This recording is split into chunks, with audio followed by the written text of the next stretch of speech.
নবী মুসা আলাইহিস সালাম যখন তুর পাহাড়ে উঠতেন যেমনি কষ্ট হইতো তেমনি আজকে আমার দেখা মতে এত কষ্টের একটা পথ যা কিনা 250 তলা ভবনের সমতুল্য, পায়ে হেঁটে এতটুকু ওঠা একজন সাধারণ মানুষের পক্ষে সম্ভব নয়। দেখেন উপরের ভিউটা অনেক সুন্দর।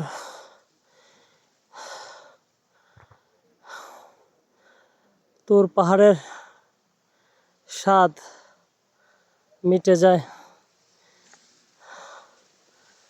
তারপরে আপনার যারা আসবেন একটু চেষ্টা করবেন সাথে পানি নিয়ে আসতে।